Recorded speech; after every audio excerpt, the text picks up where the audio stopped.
తాజా వంటలు ఛానల్కి స్వాగతం. అందరూ బాగున్నారండి? నేనైతే చాలా బాగున్నానండి.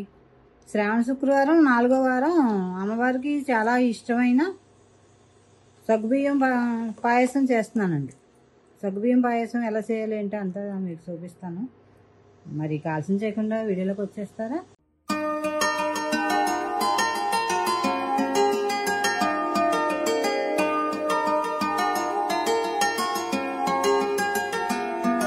వెల్కమ్ టు తాజా వంటలు. నేను మీ స్వరాజ్యలక్ష్మి. పాను వేడెక్కిన తర్వాత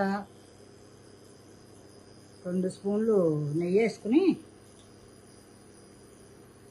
కొద్దిగా జీడిపప్పు వేయించుకోండి. జీడిపప్పు దోరగా వేగిన తర్వాత అప్పుడు కిస్మిస్ వేసుకోవాలి.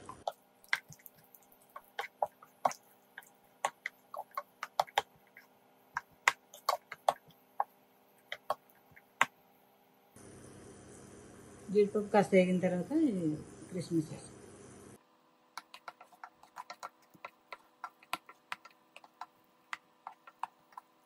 వేగిపోయింది కదా, ఇలా దోరగా ఎగితే సరిపోతుంది. ఈ గిన్నెలో తీసేసుకుని అప్పుడు సేమియా వేయించుకో. మళ్ళీ 2 స్పూన్లు నెయ్యి వేసుకుని అది వేడెక్కిన తర్వాత 1 కప్పు సేమియా వేసుకుని వేయించుకోవాలి. నేతి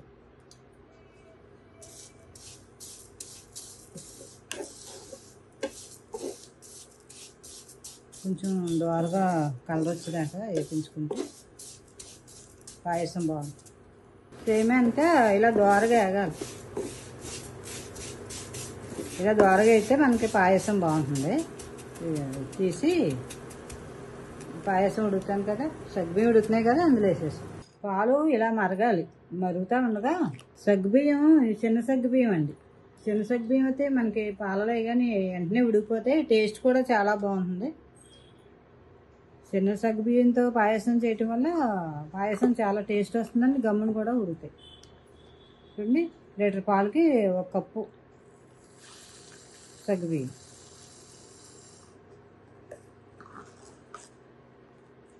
వెంటనే కలుపుకోవాలి, అయితే ఉండకట్టేస్తాయి సగ్గుబియ్యం.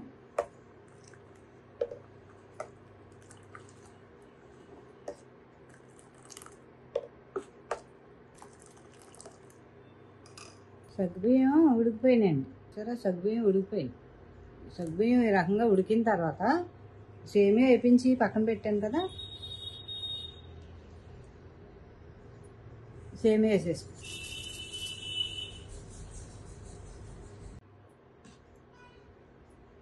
సగ్గుబియ్యం సేమియా ఈ రకంగా ఉడికాక బెల్లం పొడి వేసుకోవాలి. బెల్లం పొడి వేసేసుకోవాలి. బెల్లం వేయటం వల్ల మనకు పాయసం బాగుంటుంది. అమ్మవారికి కూడా చాలా ఇష్టం అండి. బెల్లం వేసిన పాయసమే మనం తయారు చేయాలి అమ్మవారికి. అమ్మవారికి చాలా ఇష్టం బెల్లం పాయసం అంటే.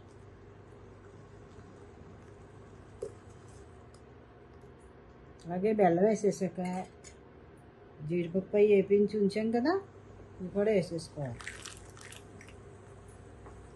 అలాగే యాలకి పొడి.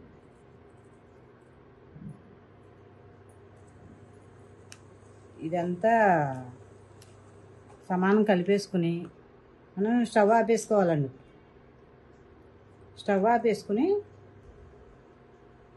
ఆవు నెయ్యి 1 స్పూన్ వేస్తే బాగుంటుందండి. అమ్మవారికి ఎప్పుడు ఆవు పాలు ఆవు నెయ్యితోనే తయారు చేయాలి, పాయసమైనా పరమాన్నమైనా. చూడండి ఎంత బాగుందో.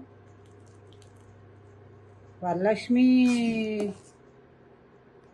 శ్రావణ శుక్రవారం 4వ వారం అమ్మవారికి చాలా ఇష్టమైన సగ్గుబియ్యం పాయసం రెడీ అయిపోయిందండి. చూడండి ఎంత బాగుందో. నచ్చిందండి మీకు? మీరు కూడా ఇలా ట్రై చేస్తారా?